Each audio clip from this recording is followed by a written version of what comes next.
Okay. Got it. Okay, so it's with great pleasure, emphasize the pleasure and the great, that I'm introducing Gordon Higgott to speak to us today about a couple of conjoined subjects dear to my heart, Inigo Jones and especially the Pantheon. So to get both in one talk is a kind of almost orgasmic experience. So Gordon, don't, you know, that's a little bit of pressure there. So I hope it doesn't completely discombobulate your presentation. So let me just say some words about Gordon, and just the whole principle of, as some people know about these talks, is that I'm an architectural historian when I'm not an architect. So of course I'm really keen to have talks by proper architectural historians sort of integrated within the tag talks, mixing it up with practitioners and other experts. So, you know, it's really, I think, what we need. And Gordon also is the kind of super enthusiastic architectural historian that is not just a sort of dry archive man, and is engaged also with the architectural world.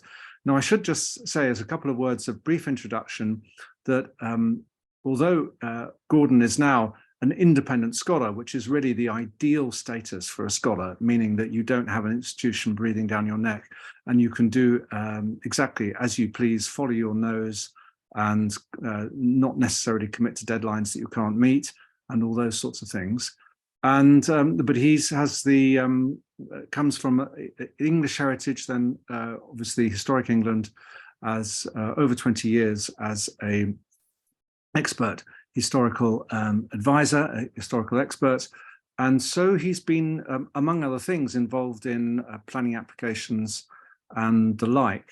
And he has a particular experience in Westminster and with the London churches, and figures, key figures like Christopher Wren and Wren's churches, and including St. Paul's.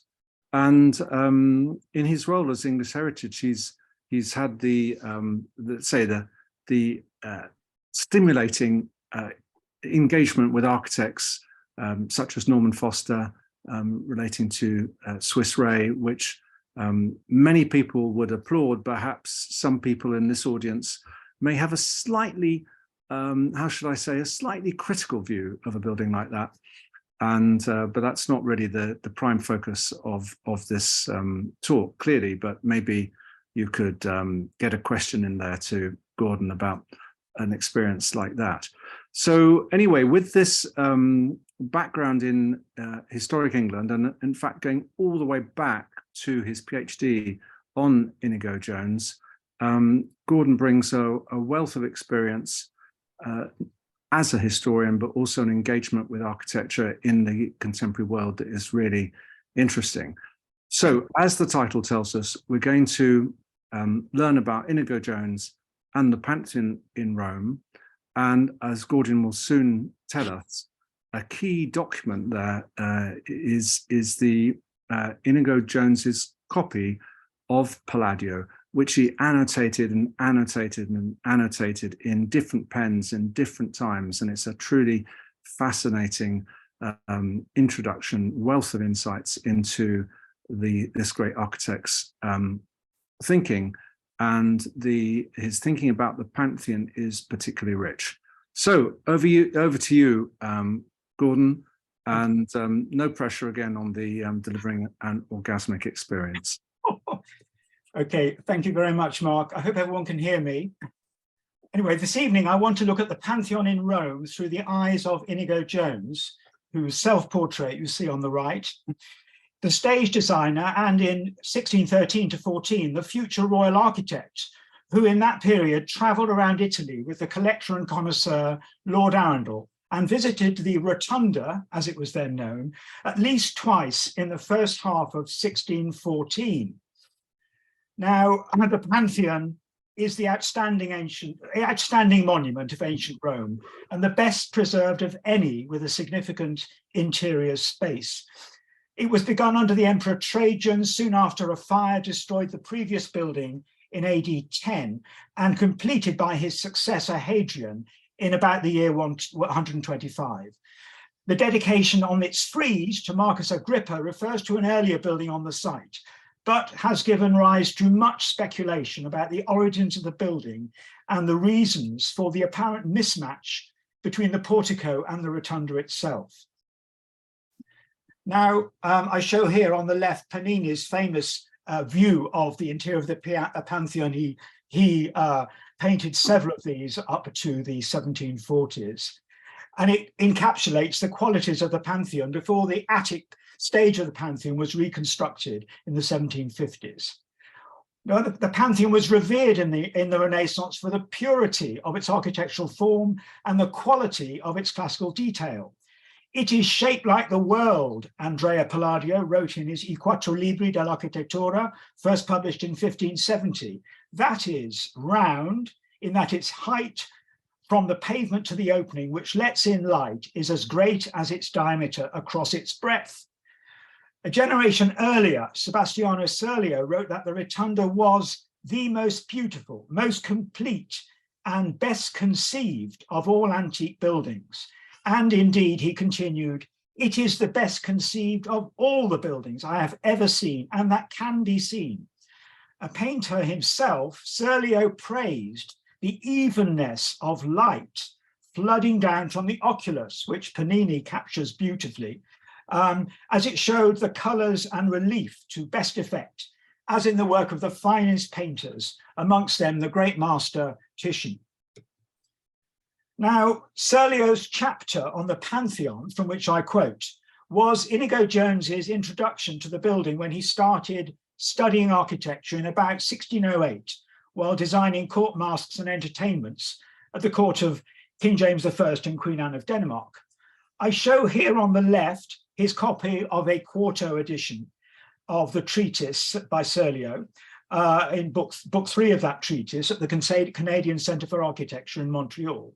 And on the right, the plate in his folio edition of Serlio at the Queen's College, Oxford, in which Serlio actually rationalized the interior of the building to make all the parts line up by reducing the number of coffers in the vault from 28 to 24 and redistributing the pilasters of the attic, which troubled Renaissance architects. As soon as Renaissance architects began studying and drawing the interior of the Pantheon, they were troubled by the lack of alignment between the coffers of the vaults, the pilasters of the attic, and the columns and pilasters of the main order below. According to Vasari, Michelangelo could not understand why the vaulting, and I quote, was carried out without any relation between the coffering and the straight lines of what is below. And he suggested that 3 architects could have been involved with the building, one taking it up to the main entablature, the second from there to the top of the dome, and the third adding the portico. Before I move on, just to look at these notes that Jones wrote, he was translating Serlio's comments, including the note on Titian, Titian's work having force and sweetness, rather sort of clumsy translation. And there in italics is that statement by Serlio on the wonderful, the supreme quality of the building.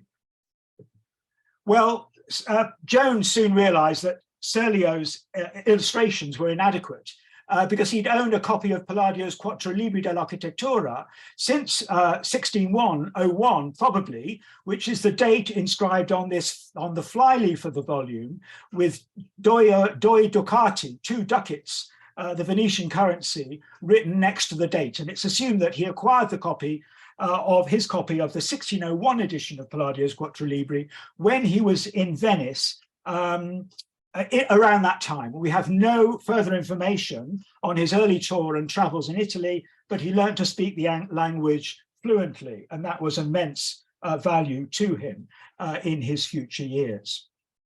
Now, I mentioned Jones's work as a designer of masks, and this is an important point I want to bring out in my talk, that Jones had trained as a joiner and a painter rather than as a mason and a surveyor, which was the usual route to architectural practice in Elizabethan England.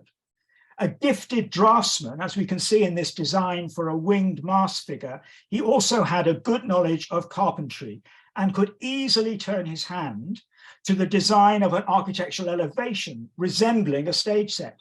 However, he lacked basic knowledge of masonry construction, of how to plan a house, and of the classical orders.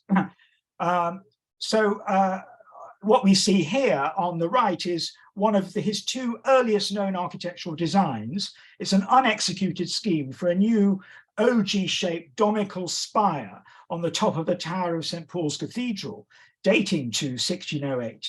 But the way it's drawn and the way it's designed is instructive, because the intricate decorative work in this design, derived from Serlio, Palladio, and Antonio Labico's engraving of Antonio da Sangallo's design for St. Peter's in Rome in 1546, this intricate decorative work provides clues to Jones's mindset as an architect. It is an approach to design founded on the possibilities of carpentry construction and is concerned with the application of ornament, in this case, carefully graded in size for mock perspective effects. Now, in the summer of 1609, Jones traveled to France and visited Roman antiquities in Provence. He saw the Maison Carrée at Nîmes, Roman buildings at Arles and Orange. And this experience was set him on a course towards a career in architecture and a particular passion for ancient Roman buildings.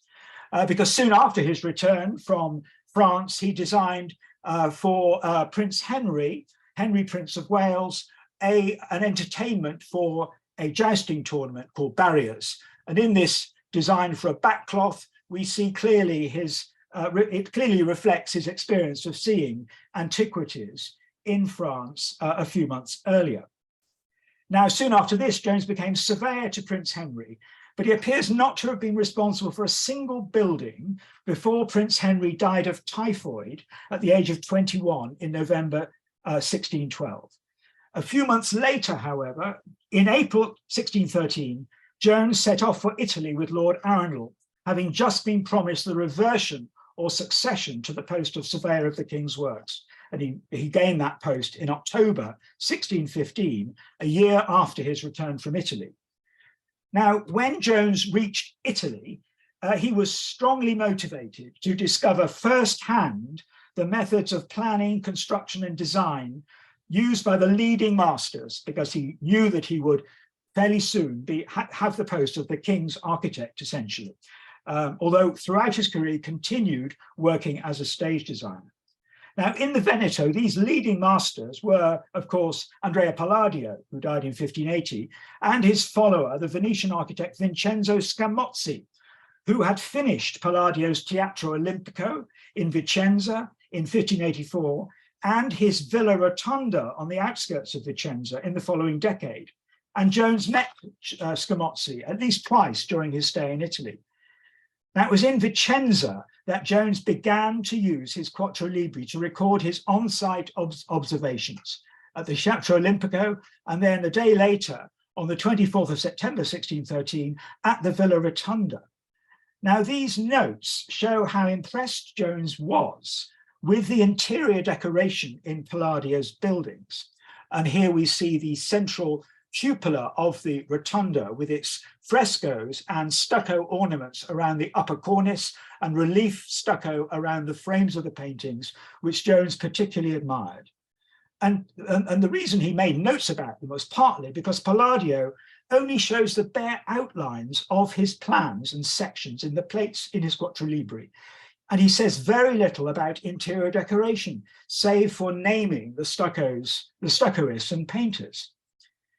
Now, Jones had an eye for surface decoration and was seeking knowledge on materials of construction and building techniques, because Palladio's Quattro Libri, essentially a monochrome work concerned with planning and architectural detail.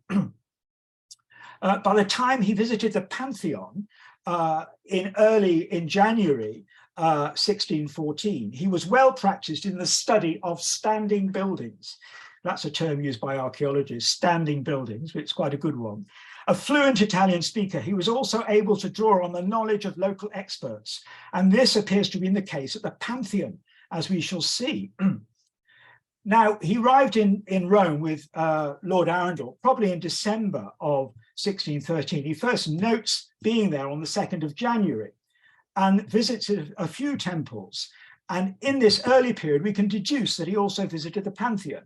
But a crucial experience for Jones was traveling to the Naples area with Lord Arundel, where he visited the north side of the Bay of Naples, going to Baia.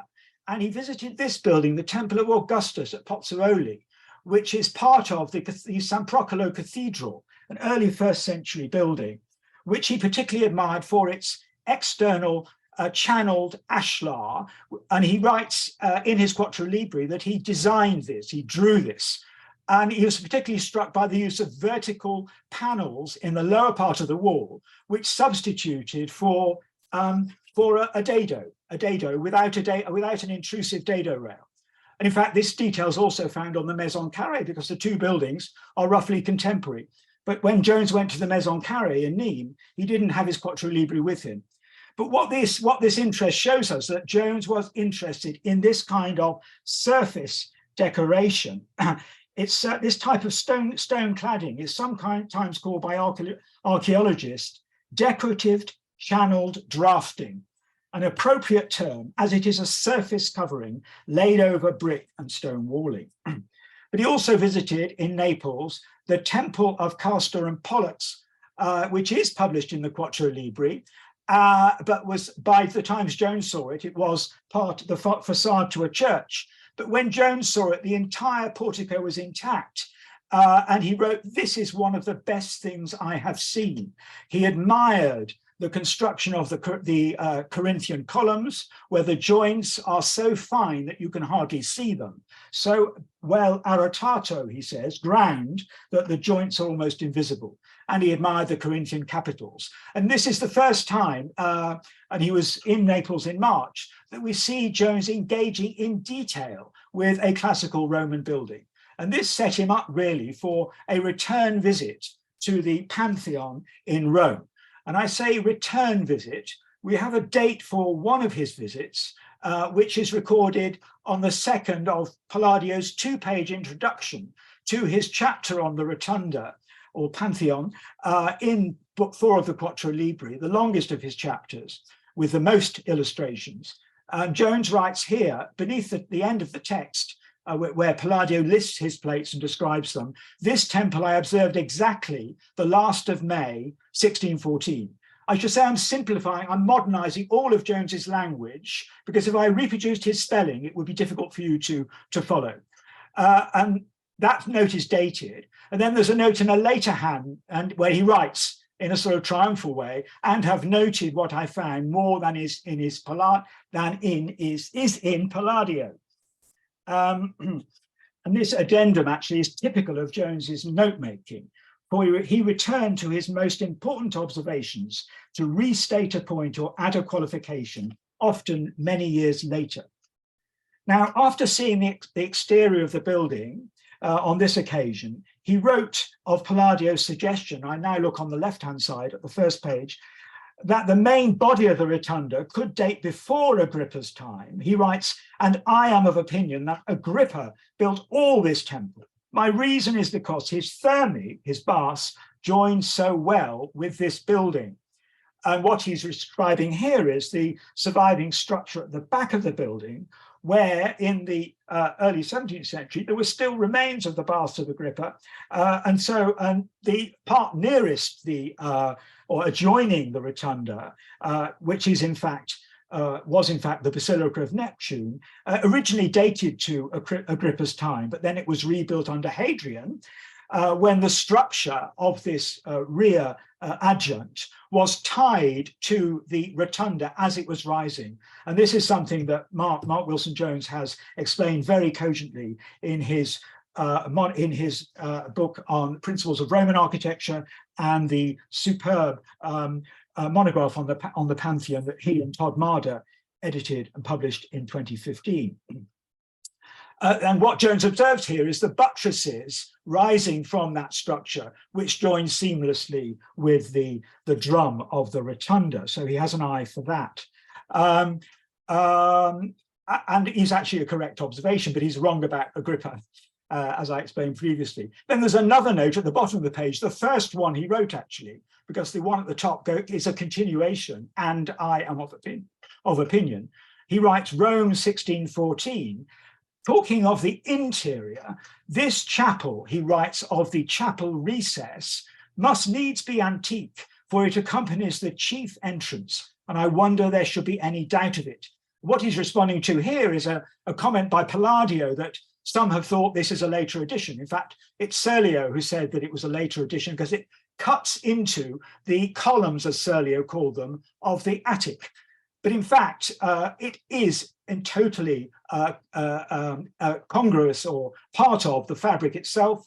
And the very good evidence of this, or a clear visual demonstration of this, is an extraordinary drawing by Raphael with an unknown assistant of the interior of the Pantheon, which manages to show both arches by virtue of missing out an entire bay of the interior, but nonetheless is one of the most exquisite and important visual records of the building in the 16th. It's the most important visual record of the building in the 16th century, but it underlines the point that Jones was making there, and I'll come back to Raphael's view. And just to actually, here you see in Panini's view, the arch of the entrance opposite the chapel cutting into the attic in the way that Serlio thought was inappropriate, but the attic of the building, it was actually a completely smooth surface. The pilasters did not project from the wall. They were completely smooth with the marble surfaces adjoining them, as the French draftsman and recorder Antoine Degadet remarks in his famous publication, Les Édifices Antiques de Rome, published in 1682. Now, looking at this interior and looking at Raphael's view, it's an appropriate moment to look at the chapel recess today to underline the enormous differences that have taken, the enormous changes that have taken place within the Pantheon since Raphael saw it and since Inigo Jones saw it. In 1711, Pope Clement the 11th or 12th, I forget which, ordered the reformation or the redecoration of the chapel recess to incorporate a new high altar designed by Alessandro Specchi, and it was eventually fitted out in 1719 to 23. And in that period, we can now demonstrate, and I will be showing today, that all the wall veneers, all the veneers beneath the main entablature were renewed. There's nothing you see below the main entablature of the building, excepting the main columns of the architectural order, the Corinthian and columns and pilasters. Nothing that you see is original Roman fabric. And then nothing that above the main entablature is original Roman fabric, because the attic of the Pantheon was reconstructed in the 1750s. And we'll come back to that. But while we're on the Raphael's view, notice how the detail of the interior fades away below the entablature, the small entablatures of the tabernacles. He's not drawing the panels there. Why is that? That's because, as Susanna Pasquale has shown in some of her fine studies on the Pantheon, that the Pantheon interior was regularly flooded in the 16th century, and the walls were covered in grime, so you could not see a lot of the detail. And it was only when the cleaning program began in the mid-17th century and then continued in the early 18th century that architects and others realized the quality of and the coloration of the original Roman veneers, but then started to strip it away. And now I sort of continue my tour of the outside of the building with Inigo Jones, where he, again, writing in the lowest note there you see, writing on the 31st of May, 1614, and we know this from the handwriting and the ink color, he notices the join, the lack of clear join, smooth join between the portico and the main body of the Pantheon. One may perceive the joining of this portico to the temple easily. He must have had knowledge there of the dispute that existed as to whether the portico and the block behind it was part of the original construction. But then he starts to look more closely at the Roman block cornices that run around the building. And where I bracketed at the top is a note he wrote on the 31st of May, 1614, again, based on the ink and handwriting. The upper part of this highest cornice is of large tiles or brick, covered with stucco. The cartouches, that's the scrolls, are of marble.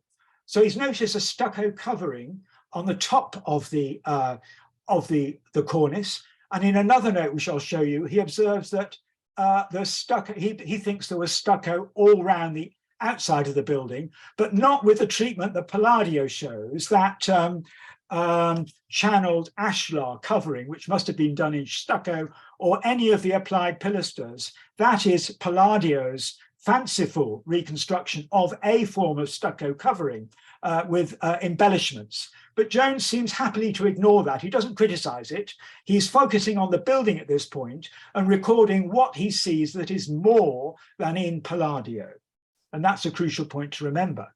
But this block cornice we see at the top is a crucial detail for Inigo Jones because he uses it on several buildings later in his career. One in particular, the Queen's Chapel, St. James's Palace, where he uses exactly this form of block cornice to crown the building. And it crowns a building which is fully rendered, and now it's painted cream, but it would have been an off-white stone color like the block cornice. And as he thought that the Pantheon was covered in stucco, what he has here is a Pantheon cornice on a Pantheon style of exterior, and it works superbly well. It seems perfectly proportioned in relation to the building below. And that's not accidental, because Jones, in his study of the Pantheon after he got back from Italy and in the decades following, analysed the proportions of the larger elements and the smaller elements on the pages in the Quattro Libri. And what you see on the left-hand side of this half elevation in the margin are his measurements of the heights of the block cornices in relation to the wall heights below. So the bottom one says this cornice is near a 12th part of the height of the wall below the first from the first plinth, and he marks from where that would be, 0.0. So he's measuring the height of the cornice in terms of proportional height of the cornice in relation to the height of the wall below. I mean, it's an empirical method where he is using examples and selecting the best examples. And he continues this process in his work on the recasing of St. Paul's Cathedral and the addition of a west portico in 1635 to 42. But in this case at St. Paul's, he uses block cornices, but he erects full-size models of those cornices in situ to judge their effect from the ground.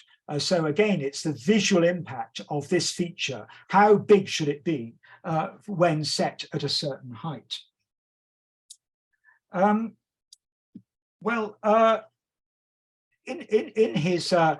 his design of the west portico, as in his design of many other buildings, Jones referred to the details of the Quattro Libri, of the Pantheon, that Palladio reproduced, the Pantheon portico, I should say, that Palladio reproduced very skillfully on a single page in his chapter on the Pantheon, adding notes about small details, cornice profiles, modillions, the design of bases. All these notes you see on this page post-date his visit to the building.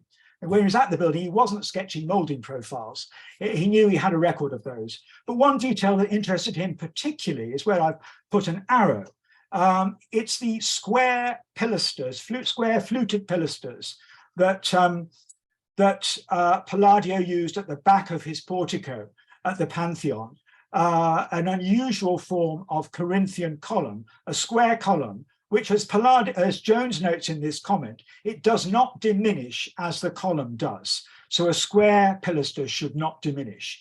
However, when it's ranged with columns, it has to diminish, which is what Jones did when he built the portico at St. Paul's Cathedral, because the corner pilasters are diminishing square pilasters, but nonetheless inspired by the examples at the Pantheon. And I'll show you a topographical view of those showing those square pillars in a few minutes. But actually he did use the Pantheon style of square pilaster or square column in his chapel, Queen's Chapel at St. James's Palace. In the Venetian window at the east end of the building, he used square columns, fluted square columns that do not diminish, so directly emulating the fluted columns, square columns at the Pantheon. And in fact, that note is roughly the date of this building, 1623 to 5 or mid-1620s. Now, here are two very important views of the Pantheon portico, which is the subject I move on to now. And you see on the right, these two views by Martin van Heemskerk of circa 1532 to 37 of the Pantheon from the north and the interior of the Pantheon portico, where you see the pilasters that don't diminish. And I show Heemskerk's views, which are 80 years before Jones was in Rome, because of all the ones that you come across of ancient buildings in Rome, Heemskerk's are the most reliable, the most precise. They're not drawn with any other motive than recording what he sees. And so they're an important record of the buildings at the time. And the Pantheon portico, which had suffered a collapse on its eastern left-hand side, didn't alter a great deal between Heemskerk's view here in 1532-7 and Jones's visit in 1614, because he records just that condition in a note, as I'll show. And you see on the right-hand side, the walled-in east side of the Pantheon portico. You also see how you went down from the ground to the portico floor. So the Pantheon floor was below ground level, which was why the interior flooded.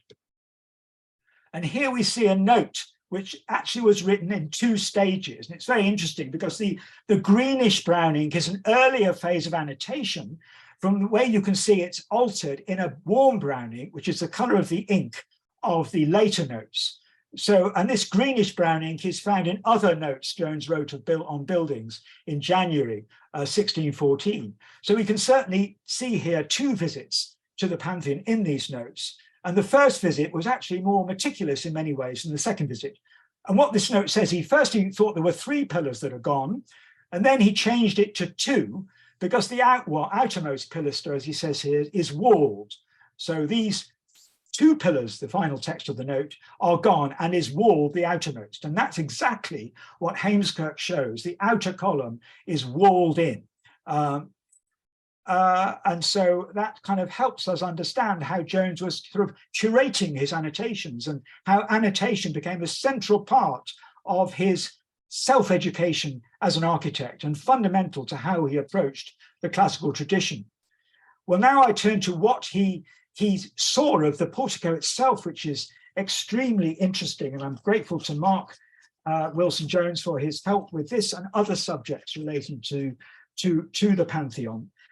Because what I'm looking at now is the Pantheon floor. When I first saw this, you see these notes here, stone and brick. I thought, what are these little vaults? But of course they're not. They are actually it's actually what Jones is drawing here is the stone floor of the Pantheon as he saw it. And he's written stone and brick in work in that central aisle of the Pantheon. Well, what does that mean? And we can find out because the great French draftsman and survey architect Antoine Degadetz, who published his famous work, Les Édifices Antiques de Rome, prepared a whole volume of what became a volume of survey drawings, which go into much greater detail than the published plates and have much longer annotations. And here we see brickwork that existed before the present floor was laid, that relays the Egyptian grey granite discs. And so what Jones saw there was those big round grey granite discs, which continue the pattern of the floor within the Pantheon, and then brickwork either side, which Degadetz describes as bricks by compartments. And they appear to be perhaps late medieval or early Renaissance. I'm not an expert on brick patterning, but that's what the floor of the Pantheon looked like, more or less, when Jones saw it, only partially complete. And now we come to the little sketch that he made. And this is the only the only drawing he made. And by the way, I don't have time to go into this, but he writes at the bottom of this page a drawing of one of these chapels and two tabernacles with lines drawn to the center. This is a drawing by Palladio, a lost drawing by Palladio, that came into his possession along with about 35 or 37 others in 1611 to 12. They were preparatory drawings for the plates in the Quattro Libri, but Jones never went back to these drawings, interestingly, and I can show some of them if I get time. He found that the plates were his reliable source of record and also the most convenient for noting his comments. Well, what we see here is his note on the staircase, in fact, the eastern staircase on the left-hand side, which was the best preserved, and he's commenting on noting the plan, saying that this stair is as that of Capua, but triangular, and one arch bears up another, butting against it, and so that if you begin the first to have headroom, all the rest rise equally, one over the other. And what he's seeing here for the first time is an ancient Roman open well stone suspended stair with the flights carried on arches. And his reference to Capua is to the Roman amphitheatre at Capua, which was the second largest in the Roman world, where the flights rise in parallel. So he's saying that they're barrel vaulted flights as at Capua, but one vault supports another and they rise up equally, so you have headroom. So what he's struck by is he knows about barrel vaulted stairs, but he's struck by the open well form of this ancient Roman stair. And that remained a fascination for Jones, because when he went back to Venice, he saw for a second time the Convento della Carità, the great oval stair that Palladio built in the Convento della Carità, the convent of the Carità, which is now the Venice Academy of Art, the Accademia. He noted all the details of this, and he then built an open well cantilever or suspended stair, the famous tulip stair at the Queen's House. But his interest in open well suspended stairs owed something to his experience of seeing the open well stair at the Pantheon, which I should say on the right, recorded in Mark Wilson Jones's survey, which he did in 2006, published in the monograph of 2015, examining this stair in detail and showing how the structure of the stair is tied to the main rotunda, and therefore the stair and the main rotunda and the portico rose at the same time. And it helps us understand the structure of the stair. But then the other feature that fascinated Jones was the surviving bronze roof trusses of the Pantheon that were removed in 1625 on the orders of Pope, the Barberini Pope, Urban VIII, to melt down for cannons at the Castel Sant'Angelo, an act that was condemned by contemporaries in the Pasquinade. What the barbarians didn't do, the Barberini did. Contemporaries were appalled by the decision of the popes to take down this remarkable Roman roof structure, all in bronze. And you can see the scale of it from the figures there in this digital reconstruction by three German scholars published in Construction History in 2018 of a single roof truss. Now, what's interesting is that Jones, as a carpenter by trade, a carpenter joiner, looked at this and noted its details in a way similar to that of his great contemporary Francesco Borromini, who was ordered to survey the bronze roof truss in 1625. And it's on the basis of Borromini's survey that the German historians Heinzelmann and others were able to do their wonderful reconstruction. But Jones actually picks up on similar details, showing where my arrows are marking that that Palladio hasn't drawn it quite correctly. There was a flange going down overlapping the horizontal tie, and then it came down a bit lower beneath the horizontal tie, and that these travi di bronzo were double and covered at the top, meaning there are purlins at the top. So, you know, he's annoyed that it's not quite as right as it should be. And then before we move on, just note there that early 1614 note All this outside was of stucco 2 inches thick at least, referring to the exterior of the Pantheon being covered in stucco, which I think is an important historical record. Actually looking inside the Pantheon, he went further. He noticed that Palladio had showed 3 brick relieving arches at the top, where in fact there are only 2 of them, as recorded by an anonymous French draftsman in the top left-hand side, where these additional arches, Jones judges, he says, firstly, he says the arches are only on one side, meaning the side of the main aisle, and then there are only 2 of them near to the entrance. And then he goes on, I imagine these 2 arches not to be antique, that's the upper arches that Palladio marks A, but that the corbels serve, the corbels that carry the arches, these corbels serve to rest the travi of brass on, as they are on the one side and do well. These arches, he writes, may have been for strength. So he thinks that the arches were added to give the roof extra strength. So he's got an eye really for fabric that's been added to existing fabric, which is quite remarkable for, you know, a stage designer still learning architecture. But Jones was 40 at this time. He was born in 1573. He was a mature artist in his own field. So, you know, this is someone who knew how to look and study historic buildings. And the legacy of him seeing this remarkable bronze roof structure was a series of remarkable roof structures he designed himself for all his major buildings. And one of them was recorded by his assistant, John Webb. And here you see the roof truss of the Banqueting House with ties, iron ties, which are used to support the ceiling, because the ceiling of the Banqueting House is a hollow suspended ceiling that's hung from the roof trusses. Jones skillfully succeeds in suspending that roof from the roof trusses through a series of iron ties and iron flanges. And his prodigious use of iron in this roof truss is surely owes something to his sight of the Roman bronze roof truss at the Pantheon.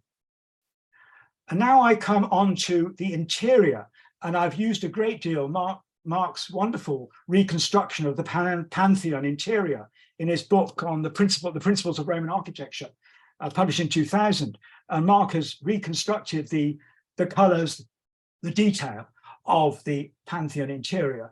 But I'd like to suggest in this talk that Jones's notes give us, along with Degadetz's annotations, give us a chance to reconsider some of this detail.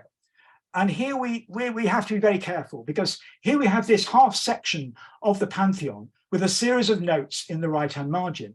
Now, running down from top to bottom, you've got an early note, then the warm brown ink note saying, I do think that, and I'll come on to that. That's 31st of May, 1614. But the note below, the 2 notes below, have been quoted as Jones's on-site observations, but they're actually in a hand which postdates Jones's visit. They are critique of the illustration, not of the building itself. And he says, note the ribs of this vault answer with nothing below it, not to be imitated. I mean, this was Michelangelo's point.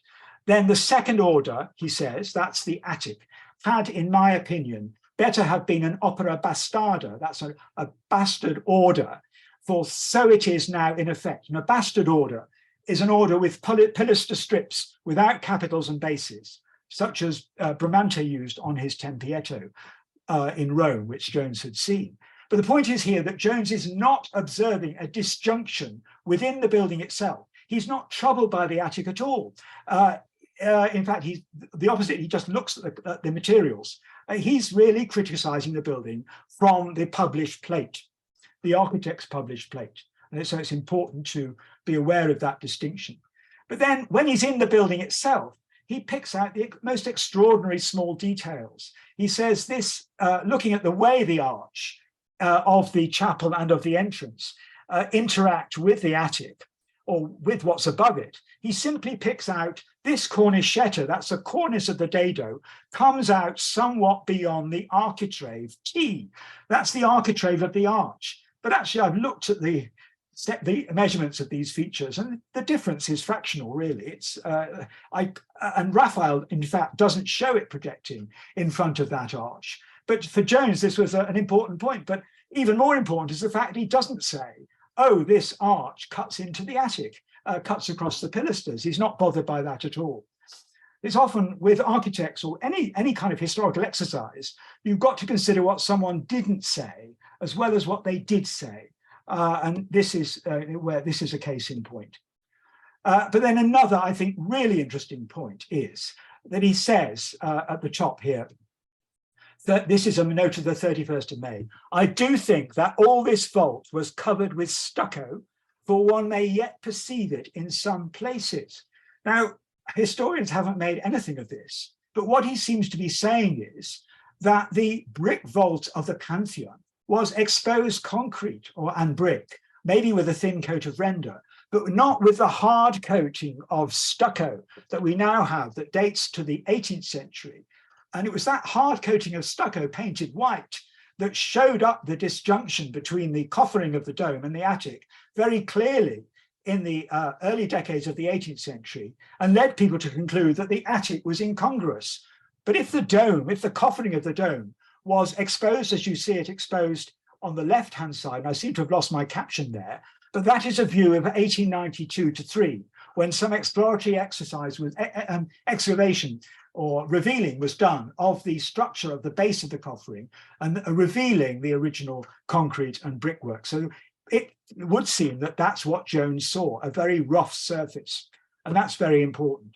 But then he was also looking at the marble veneers and cladding, and he's picking out here porphyry used for the panels of the attic, and then what he calls marmo macchiato scuro, which is darkly veined white marble, which is what was used on the dado of the attic, and then porphyry, perfido, and then he said, this is a really strange one, marmo salo, and that's not an Italian word, and I think he's misheard giallo, because I think at this point he had a guide with him explaining what these materials were, and the column he's referring to actually is or was giallo antico, or yellow antique marble, and then porphyry again.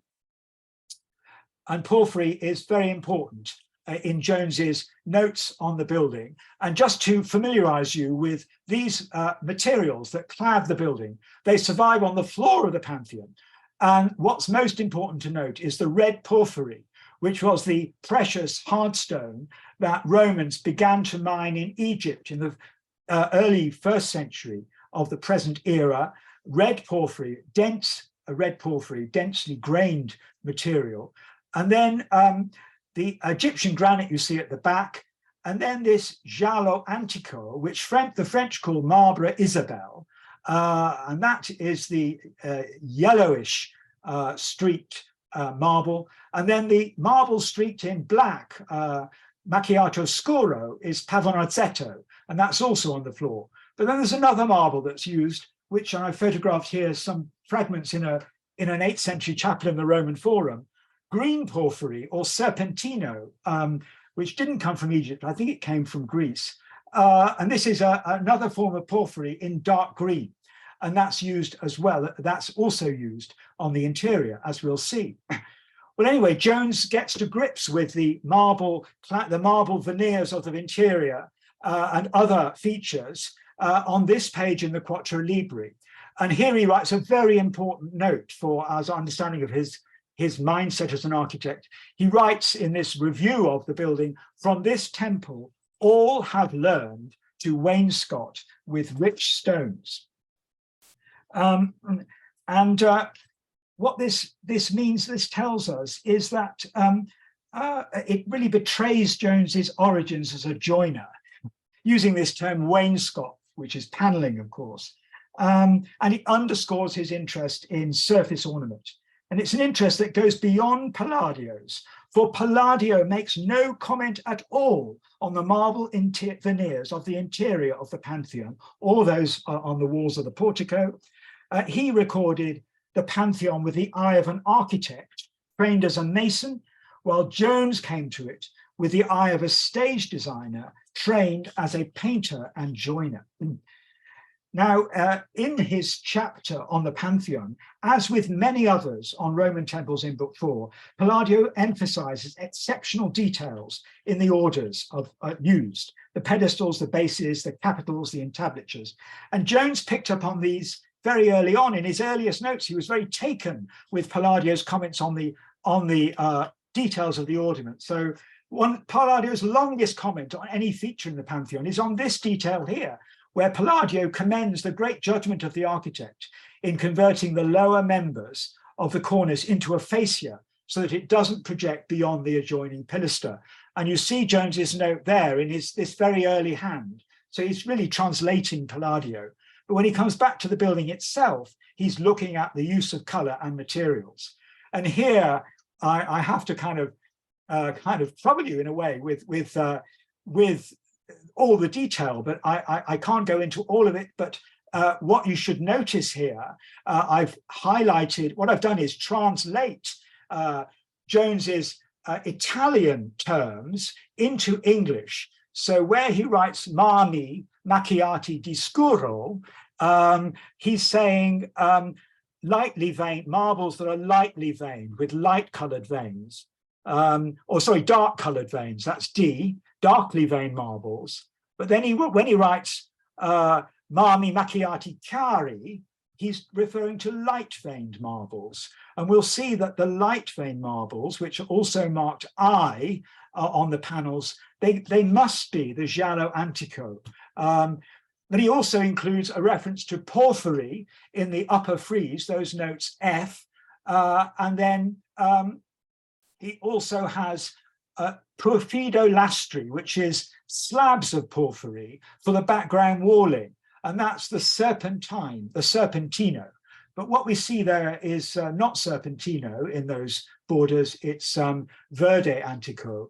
All the marbles, all the veneers you see there between the columns and around the tabernacle are actually later replacements. And we can demonstrate that with reference to Antoine Degadet's. And I show this close-up of that particular edicule, which has a very fine, by the way, medieval painting, I think it's 13th century, surviving within the edicule frame. Notice here, because we're going to look at this more closely, notice the fact that there is a slight projection in the framing of that roundel up there, and that everything below the entablature of the tabernacle is completely flush. Because when we go back to Jones's note, and we go back to this page that I've just shown, and we look at his note, marked I, where you have I on those rectangular panels. Jones writes, marmi macchiati chiari, rilevato un poco, lightly veined marbles, slightly in relief. He's saying that the panels marked I are slightly in relief, which is not the case in the fabric. They're completely flush. The panels are not slightly in relief. And that is evidence that all these panels were renewed. And the key evidence is Antoine Degadet's, his preparatory drawing for the published plate of the tabernacle in Les Édifices Antiques de Rome. And what I've done here is mark up the plate with G's and P's. The G stands for Giallo Antico, which is, he calls Marbre Isabelle. Marbre Isabelle, Isabelle in French is a color meaning a tan color. And a friend of mine, Emily Lane, obligingly confirmed for me this morning that in the Larousse dictionary, Isabelle translates as tan color or the color of café au lait. Well, so Jones was not far off, you could say, and given that we've been talking about macchiato in the other marbles, it's almost as if we're in some kind of cafe here.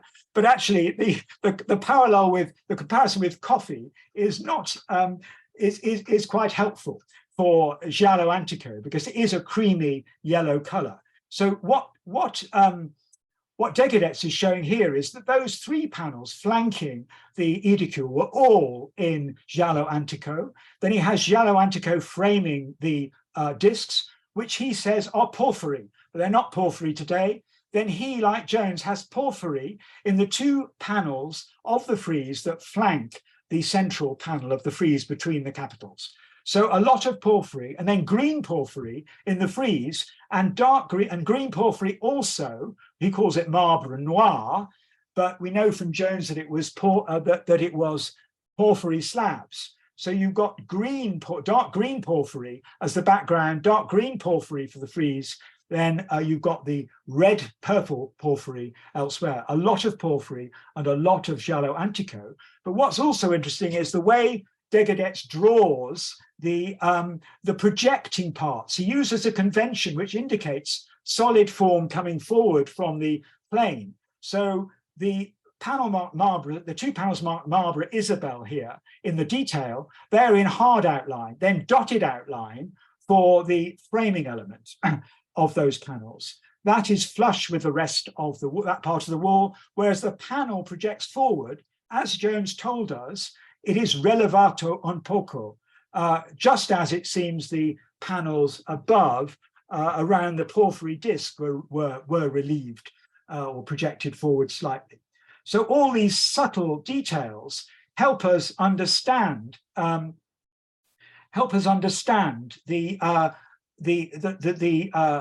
colouring that Jones saw, and I've marked up Jones's drawing here with what we know of porphyry and giallo antico.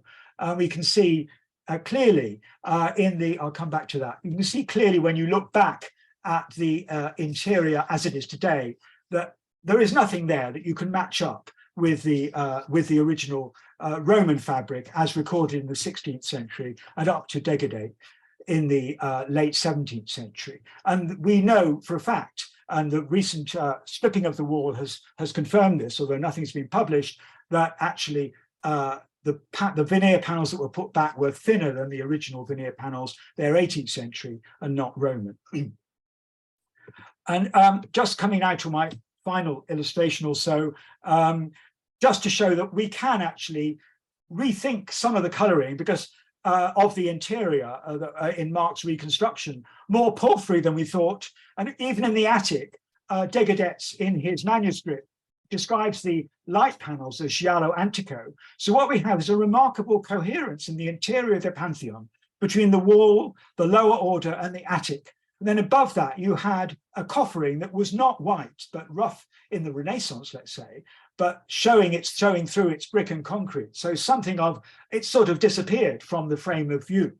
And that is thanks to Jones's observation. And then one more detail that is common to Jones and Raphael, that Jones shows a division in the central panels above the edicules, which Raphael does. And that, together with the original form of the pedestal dados, where the pedestals were split with a recessed center, you've got a sort of bifurcation on this crucial subordinate axis, which with the porphyry and the giallo antico gives this sort of sub-axis, sub-diagonal axis, and a sort of an emphasis that is kind of appropriate to its position within the interior. And this is something that Mark has talked about, written about very eloquently in his publications.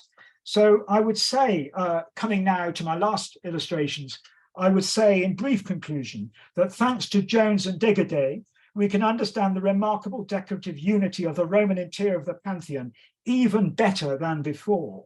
For breathtaking though the building remains, for the hundreds of thousands who visit it each year, what they see in terms of surface is probably less than 10% of the original Roman Pantheon. Thank you very much.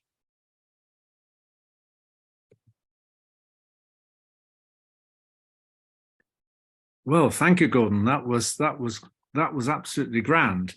Yeah, we learned a lot there, and particularly those last points, all about the marble. And it's so interesting to see Jones, what we might say, almost obsessing about these details.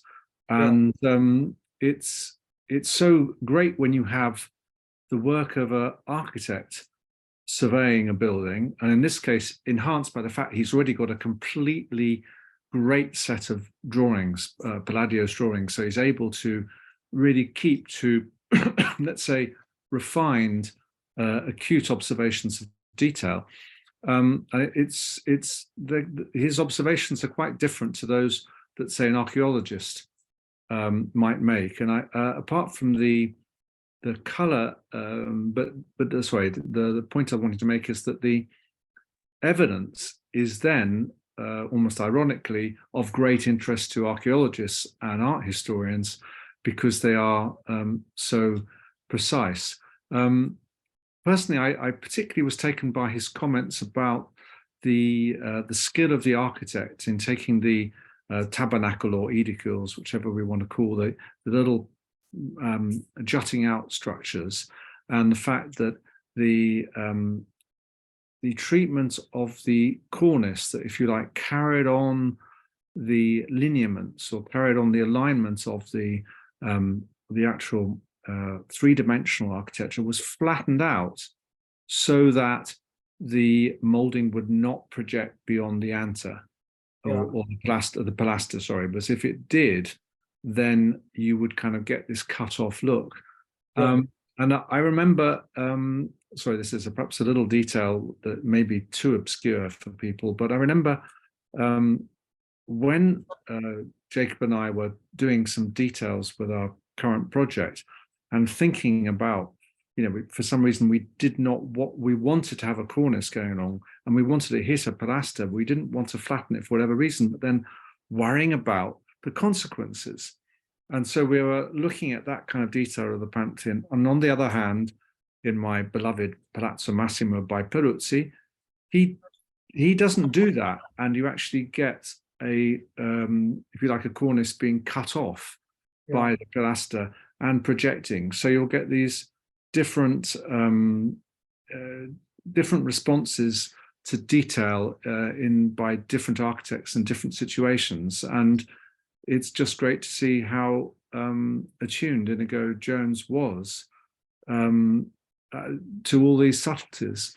That's really the sort of designer's eye. Anyway, that's just a comment really of appreciation, and that you're doing this work that is, intensely sort of, this intense scrutiny means that other people will then be able to, by reading your publication, have a much quicker inroad into the thoughts of Inigo Jones vis-a-vis Palladio and the Pantheon, rather than try and do it themselves, which was probably taking you decades. So it's absolutely great. Anyway, I should shut up because Gordon and I can probably have yet another drink or sort of a session with this kind of material at some other point. So I'd love to throw questions over to the audience and see what other people, either comments or questions. And I think it might be easier for people to put their hands up rather than read the notes. If people are, and if this doesn't work, I'll then go back to reading the chats, sorry, the chats rather than notes. But if people want to go to reactions and put their hand up, then they can put their question orally rather than me read out their chat. What do people think about that? Well, while people are thinking, let's read the first chat. Fantastic analysis, Gordon. Such painstaking detail recorded by Jones, which is the kind of the point I was making, and being reminded of his perspective and training coming through. Yes, that whole thing about the jointing and the knowledge of joinery and how things are put together. So that's more of an observation. Absolutely seconded that. Any questions? While people are thinking, I mean, just on the question of those Palladio drawings, Jones really didn't go, as I say, he didn't go back to the drawings by Palladio. I think when you said Palladio drawings, I think you might have meant the woodcuts, illustrations. Yes, rather than yes, yes. I meant. Sorry, I meant the actual publication as opposed to the originals. Yeah. So what I think one experience he had, the result of him visiting the Pantheon was that it confirmed for him the value of his Quattro Libri as a tool for analysis.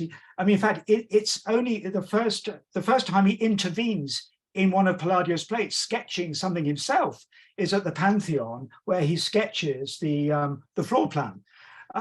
So he starts to intervene in Palladio's plates. And then when he goes back to Venice and Vicenza, he sketches more on Palladio's plates in pencil and in ink. Then he produces those famous drawings of the entrance hall of the Palazzo Tieni on his last day in Vicenza on the 14th of August, 1614, where he covers half a page with an ink drawing in orthogonal projection. So he's basically sort of drawing his Quattro Libri closer and closer to him as a tool for analysis and study of the classical tradition. But it's a very kind of vicarious process, if you like, because unlike other travelers at that time, he left very few sketches of buildings. He didn't draw moulding profiles, as we might be tempted to today. He relied on the published plates and his critique of those. Yeah, that sounds thoroughly sensible to me, just simply because when I've been looking at the Pantheon myself, I would tend to go with, published drawings already with me. Obviously, nowadays you would have a photocopy, and then you sketch over and correct things, yes, rather than start from scratch, because it's such a big building and the details are so small compared to the overall that actually it's a problem of scale drawing. Which scale would you use? I mean, it's a huge thing, huge task. So taking along, let's say, a set of drawings is eminently sensible. And I suppose from the point of view of efficiency, why draw something twice? Yeah. Whereas there is, of course, the other attitude, if you like, architectural attitude, is that there is something to be said for doing your own drawings, even if perfectly good sets of survey drawings exist. Yeah. Other people will just enjoy drawing it for themselves, even if they're not going to produce such a good result, because they're sort of taking it in. So there's just different ways. I think people have different ways of assimilating. I should say that he does refer to his architectural notebook A. It's a lost architectural notebook, so we shouldn't draw too many conclusions from the absence of sketches. It could be that there was a notebook where he made sketches, but as he cross-referred so often to his paper material, other books, other chapters in the Quattro Libri, we'd expect him to cross-refer to his sketches, see my design, see my drawing. And that's what he did, a drawing of that temple in Pozzuoli and referred to it, in fact, referred to it twice. So the fact he doesn't refer to any of his own survey or record drawings in any of his annotations, or only refers to a few of them, does indicate to me that he didn't make many. So it's a peculiar sort of process, really, but I think it's partly because he came to the subject so late in his career. As I say, he was already a fully formed artist when he was in Rome. He was 40 years old. He was an acclaimed stage designer, and he was moving on to another field. He probably felt he had enough skills, or a big enough skill set already. And the other point about Jones becoming surveyor, as he would have known, he had all the trades at his disposal. So although he wasn't a mason himself, he could use the royal master mason to design masonry details or deal with the foundations and the wall thicknesses. Likewise, the royal carpenter, the master carpenter. So in a way, he could stand back from the construction business and deal with the design business and concentrate on what interested him most, which was the design of detail, of surface detail, in fact. Yeah, absolutely. No. And so I'm just now looking, there's an interesting chat come in here. There's a question from John. Is there anything to say how Inigo Jones used his study drawings actually in terms of design? And I think more broadly, it's also, the whole question, which I'm also very interested in, is how you use precedent. When you're going to produce something new, to what extent do you kind of, if you like, lean on the shoulders of giants? Do you take a particular precedent? And to what extent do you start from first principles? Because, I mean, Gordon, do answer this in your own way, but I suppose I have the association that the more recent a classical architect, I mean, the nearer to our own time, the more they would tend to perhaps start from a precedent and adapt it. Whereas my knowledge of Renaissance drawings, I'm talking 16th century drawings mainly, would suggest to me that in the most commonly, people like San Michele, San Savino, Palladio, Peruzzi, Bramante, Raphael, these people would tend to start from their own sketches, which might be quite diagrammatic, and then build up a design rather than, you know, thinking, yes, I'm going to take such and such a building and adapt it. Can you comment on that whole problem of how Inigo Jones approached design, and particularly with John's question in mind, did he take his own drawings and then sort of use them to produce a new design?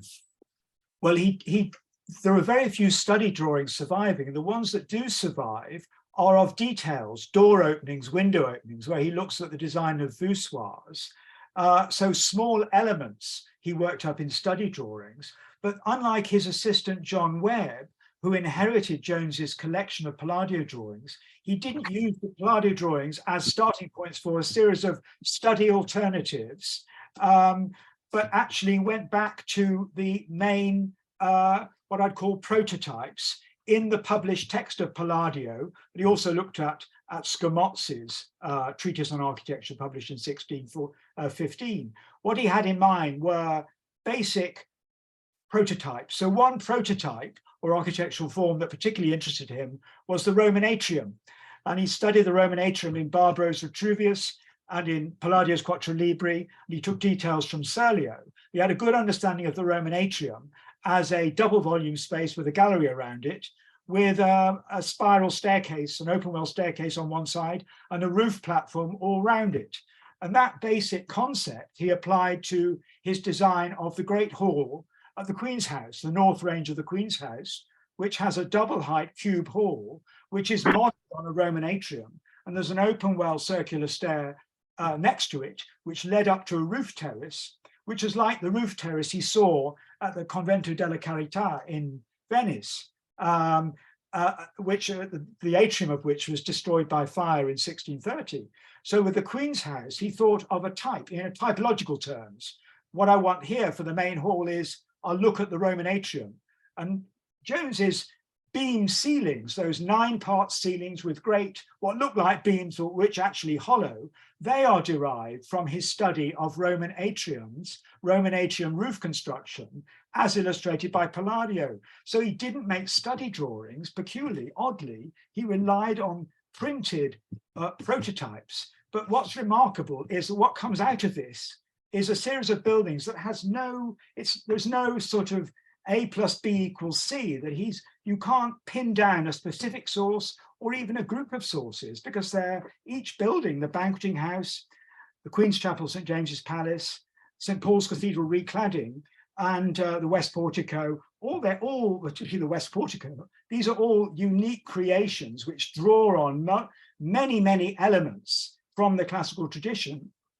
And with St. Paul's, he got into this working method of erecting full-size models of each element of the portico to test it visually. So it's really fundamentally, it's an empirical method based on analysis of printed sources, comparing examples, and selecting from those printed sources a combination of motifs and plan forms that make up a building. And extraordinarily enough, you don't see a series of study designs, an evolving series of designs on paper in the way you do with the work of his assistant. I mean, that could be just chance survival, but given the way in which he relied on annotation to research the classical tradition, you have to look to the printed examples as his route into planning solution. But what you also have to remember is that the buildings Jones designed were, as it were, single unit buildings. So the Banqueting House is basically a single block within a larger block. The Queen's House likewise, St. James's Palace Chapel, St. Paul's Church, Covent Garden. He was at his most comfortable when he was working in a small scale, fitting something new into an existing context. He couldn't design a large palace with complex stairs going up and down. When he was confronted with a proposal to design a new palace for Whitehall, he gave that job to his assistant, John Webb. So he was only comfortable working with small scale units, especially gateways and arches and window openings. And the refinement of detail you find in these small scale elements is what gives his work such quality. And it's so engaging because he gets it right in terms of proportion and profile and the amount of carving he applies.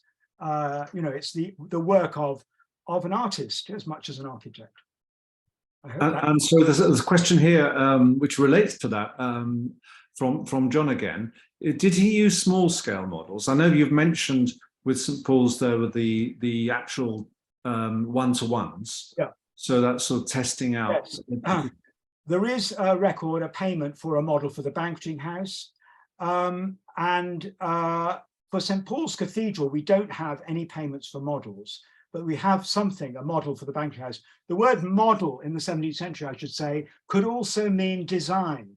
So when an architect says, I've completed my model, or I presented my model in the first half of the 17th century, that can simply mean a drawing on paper, which is not helpful for the historian. So yes, he did occasionally use small scale models. One problem with one of his most important buildings, the Queen's House, Greenwich, is that no building accounts survive for that building, and it's one of his most important works.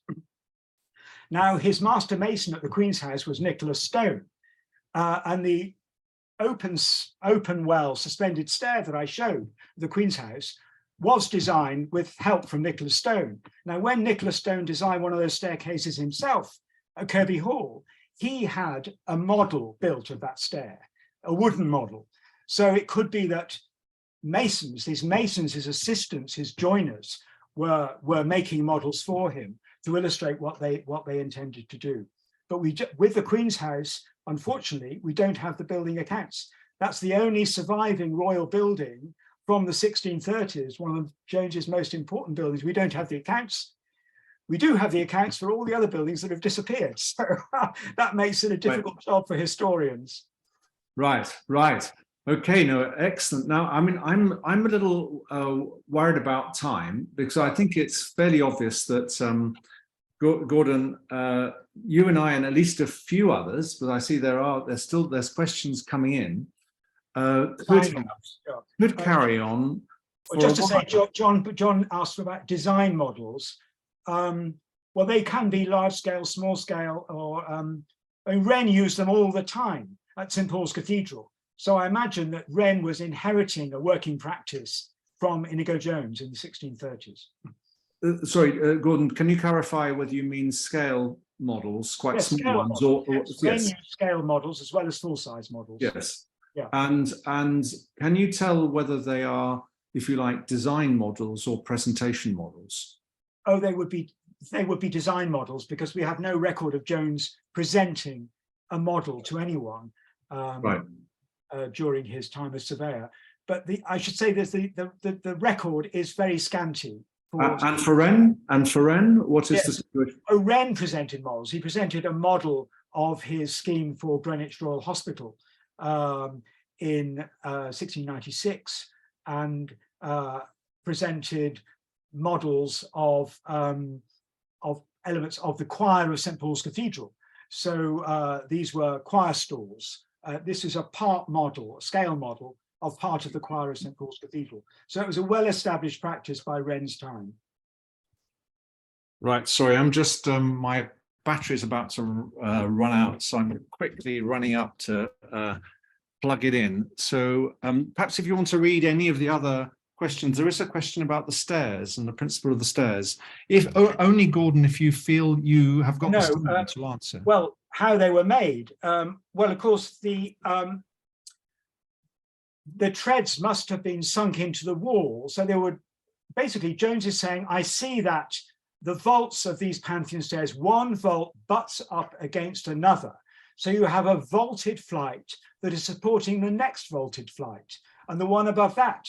Jones sees this in terms of headroom, but actually it's a structural device as well. And in fact, it's one that Scamozzi describes in his treatise when he writes about staircases. He says that with vaulted stairs, you should sink the treads somewhat into the wall. With cantilevered stairs, you should sink the treads much more into the wall. The vault is a sort of like a shell structure, I suppose, and one vault can support another. I don't know whether that's you've been inside that stair, Mark, so you must have seen that yourself. Yes, but I should say, for everyone's benefit, or the people who are interested in these stairs, is of course the ones we're familiar with in Britain. And the ones and I mean, actually, Gordon is, I should say to everyone, is a great expert on cantilever stairs in general, apart from Inigo Jones's own ones. Of course, we're seeing stone ones in general, whereas the Pantheon ones are sort of concrete. So you're relying effectively on you have to remember that the main structure of the Pantheon, apart from the portico, which are clearly, granite column and marble and so on, a trabeated structure, the Pantheon is basically concrete within permanent brick formwork. So in making that, the stairs can be completely sort of integrated into the vaulting. So it's more of a concrete thing. But the structural principle is the same, in the sense that you have this. I mean, modern engineers, Gordon, have great trouble with this because you cannot they cannot calculate. They cannot really prove that a cantilever stair works, because it's such a composite, because it's partly, one tread is resting on the next tread below it, and so on, and it's getting some support like that, but it's also getting support from the wall. So, the cantilever, so it's a hybrid.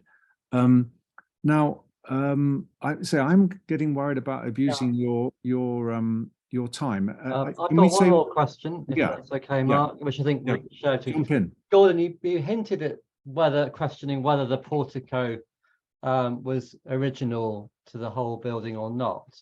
And I remember back to when I did my first degree at Bath University, being told in architectural history lessons that the pediment was at a different pitch originally, because the parallelogramming of the modillions, or whatever they are, were no longer truly vertical, because it was not at the original angle that the original pediment would have been in, and it's therefore been repurposed. Is there any proof of that, or is that absolute rubbish? I've been there and looked at it, and I couldn't see any discernible sort of lack of verticality of those skews. But anyway, can you shed any light on that? I can't comment on that with any.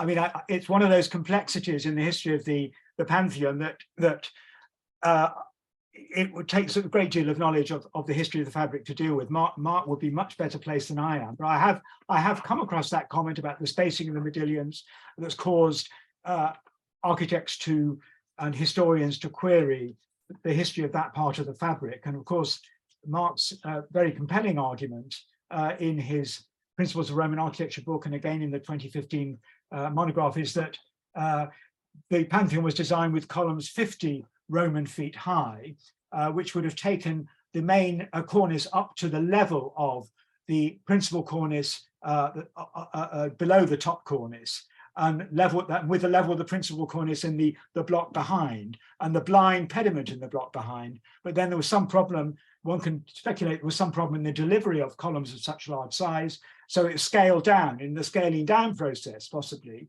which could have been done in a rather hasty way. Well, conceivably, mistakes were made in the setting out of the modillions of the cornice. Yes, if I can add on that, there is. I remember looking at this angle. I think Simon's question was the pitch exactly the same? And I partly because I had that theory that the building was in a sense a compromise, and therefore the whole question of whether there ever should be an exact alignment seemed to me not particularly relevant, because it wasn't what the architect wanted anyway.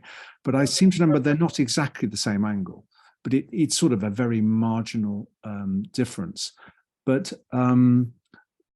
so yeah, I would obviously take the view that they never wanted the sort of two roofs, as it were, anyway. And you're just going for the one. By the way, I don't know if there is. I should. This is. If the rest of the audience could sort of put. Well, just don't mind Simon and us committee members having an informal brainstorming, but if within the gaps we might have in our schedule coming up, because we have got some other speakers lined up for the following sessions. We haven't actually fixed the dates yet. If there is a gap, I could do a Pantheon lecture. And then in the sense that it would be a complement to what Gordon's just done, which has been looking at the Pantheon through the eyes of Inigo Jones and Palladio, I could just do a lecture on the Pantheon, which is in a sense through the eyes of the Roman architects and not worrying about the later stuff.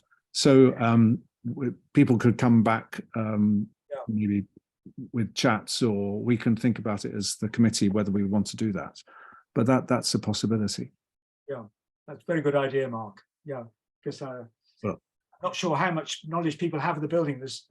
It's taken me a long time to get my head around the history of the building and complexities of the evident change in design and so forth. And I didn't want to get too drawn into those in my discussion. I wanted to concentrate on what Inigo Jones saw and look at it from through his eyes, as it were. Absolutely. I mean, I don't know. I mean, I think if anyone wants to give feedback, because I suppose I don't know whether this is we're all going into too much detail here, because the usual tag talk is I would not use the word superficial. They're always inspired and brilliant, but they wouldn't tend to go into this kind of detail normally. So, you know, we might be losing some people, but I'm sure those that have stayed the course are hopefully happy and interested. Anyway, so I think anyone else wanting to ask a question? Otherwise, I think we must wind up and thank Gordon for his incredible presentation and his commitment, his vivacity. But yes, let's let Gordon go. Yeah, Right, so thank you very much, Gordon. That was pleasure. absolutely great. Okay, thanks very much, Mark. Goodbye, everyone. Thank you. Bye.